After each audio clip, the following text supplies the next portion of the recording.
I don't want to say that Jay Cutler had a tough time in New Orleans, but I can report that he was sacked 5 times on the team bus going from the Superdome to the Louis Armstrong Airport. And I'm wondering if the allegations made against Sarah Palin in the new book, The Rogue, are going to stick.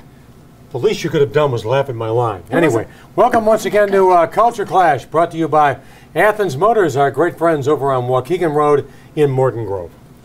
What's on the agenda? Okay. What's on your mind, kiddo? You know, you're the boxing champ. I want to know about Floyd Mayweather and his sucker punch. Well, the thing about boxing that you have to understand is this. The double cross is a way of life. The triple cross is fully acceptable. The fighter should have been prepared. Okay, whoa. Triple cross. You need to sort of dumb down your terms for me. Well, just this once. I'm just saying that in boxing, boxing isn't quite as pristine, for example, as polo on South Beach. Okay. If you know what I mean. It's a dirty, filthy sport. Right. Which frequently smells like last week's garbage. Okay. Fair. So, you know, whatever transpired, once you're in the ring, protect yourself at all times. I have no issue with Floyd Mayweather whatsoever, other than the fact that he hasn't got the guts to fight Manny Pacquiao, which is the only fight that the entire world wants to see, because there really is no heavyweight division. Okay, well, his dad, Senior Mayweather, said that, first of all, Ortiz headbutted Floyd, and that was obviously intentional. If you rewatch the fight, you can see that right after they apologized to one another, the ref okays them to fight. So yes. Is that true? That the ref okayed it? So technically it was, you know. He made the mistake of looking at the referee and not looking at Floyd Mayweather. So if you're ever on the street and you see Floyd Mayweather, don't look at the guy next to you who's hustling streetwise. Look at Floyd Mayweather. Okay, the Bears. Yes. They were obviously outplayed last weekend, but did they have to be? And is that a fair question? Yes, and I'll tell you why. Their big ball game was their home opener with Atlanta.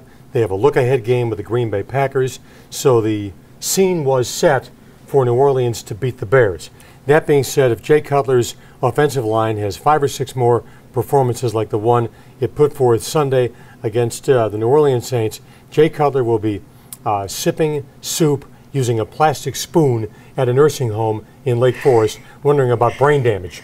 All right, well, he was sacked 6 times, you know, thrown down a bunch more. He was kicked in the throat during the third quarter. I mean, could it have been any worse than that? Well, yeah. I mean last year in the New Meadowlands against the Giants, he got sacked 9 times in the first half. That's the National Football League record.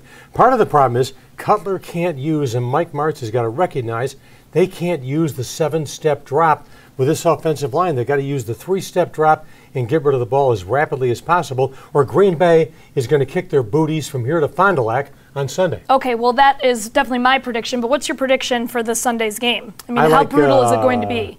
I don't think it's going to be brutal. I think it's going to be a rebound game for the Bears.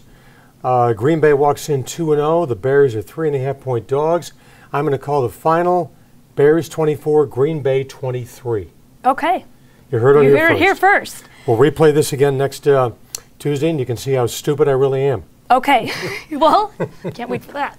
All right, speaking of Jay Cutler, Kristen Cavallari made her debut on Dancing with the Stars last night, and I have to say, she actually looked pretty hot. She brought up their separation and that, you know, I recently separated from my fiance, Jay Cutler, so I'm trying to bounce back on Dancing with the Stars. She looked pretty good out there. She had a decent performance for her first time. I have to give her some credit. What song did they dance to? I mean, they're all bad. I have no idia. I wish that they would actually get a better. Look?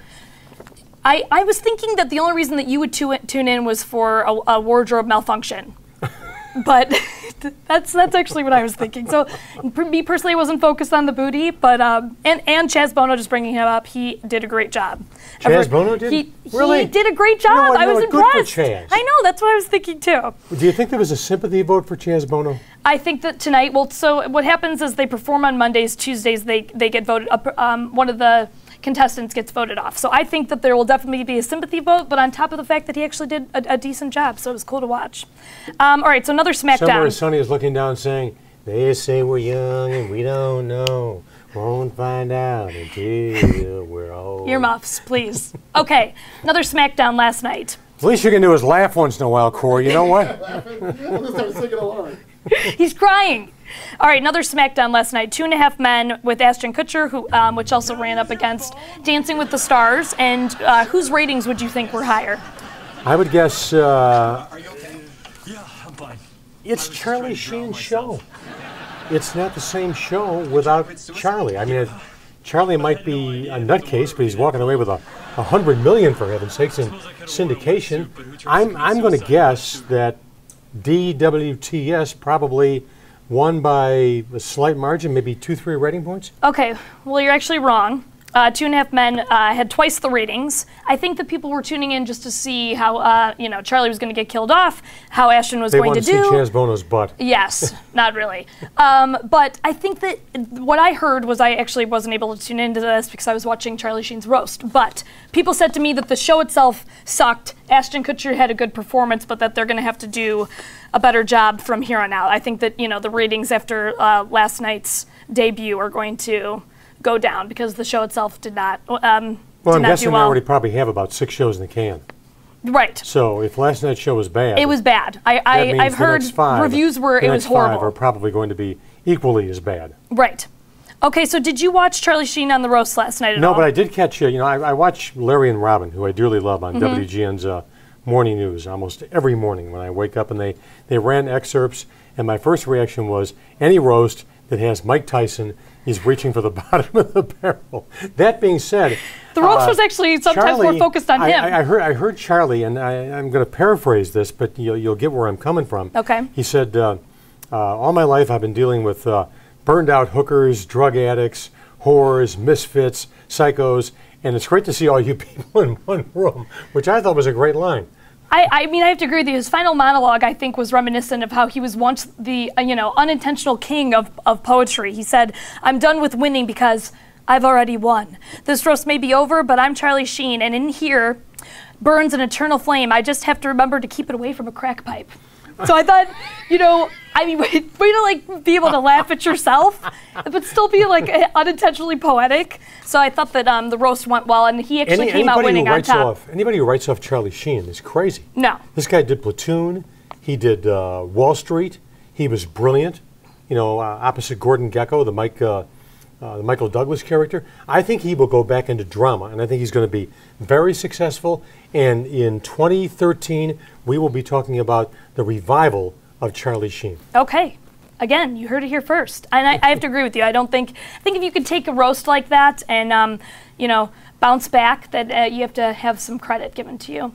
Can we head over to politics for a second? Sure. Okay, so we weren't able to talk about this a few weeks ago. There was the Republican Party debate. Rick Perry got slammed for his HPV vaccination that he made mandatory for the state of Texas for all girls around the age of 12 and 13. Michelle Bachmann in particular really went after him about this point. I was wondering your perspective, and then I'm going to give you mine. Well, it's going to be a hot button issue all the way up to the Iowa caucus and the New Hampshire primary. It's the one issue, a lot of this is media perception right now. Right. And the media almost tells us how we should think about this. Chris Matthews on MSNBC will almost tell us how we should be thinking, or Chris Wallace on Fox News will be telling us how we should be thinking. Right now, quite frankly, I think the Republican nomination is Rick Perry's to lose, because I just don't think Mitt Romney is electable in the eyes of the public. So, how bad will this get? Bad enough to cost him the nomination? No.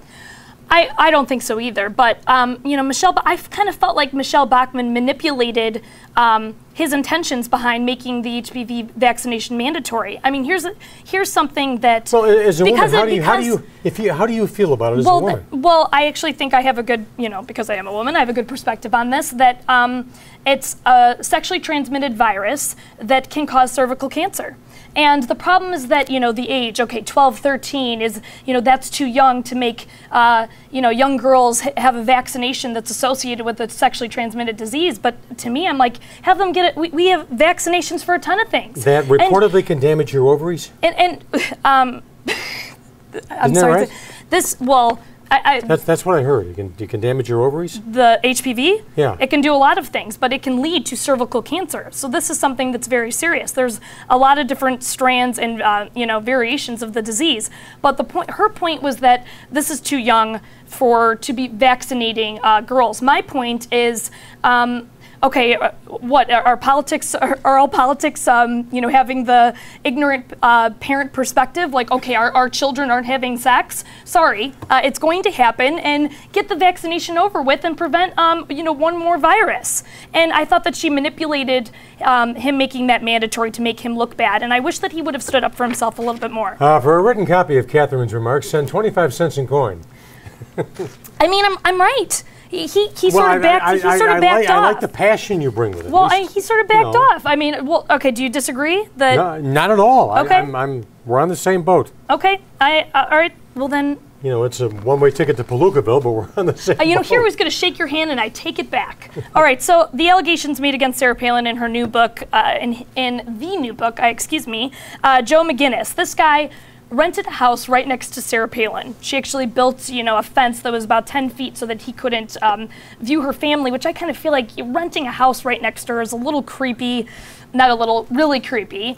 The allegations that he made were that she had a one-night stand with former NBA player Glenn Rice, that she had an affair with her husband's business partner, that she snorted cocaine and smoked marijuana. I'll tell you right off the top, she sounds like my kind of gal. Yes, I was thinking the two of you have a lot in common.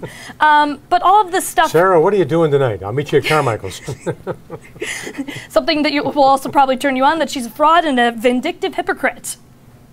Well, she's a fraud. She's a vindictive hypocrite. I mean, all of this Richard Nixon, Lyndon Johnson, George Bush, Bill Clinton. I mean, you rented a house. You rented a house next to her, and this is the best that you can do. I mean, to me, this is just fluff. It's gossip that I could look up on the internet, without writing an actual book about it. So I think that whether or not you either love her or you hate her, that this book isn't really going to change people's perspectives on her. No, people look at Sarah Palin and they still see Tina Fey.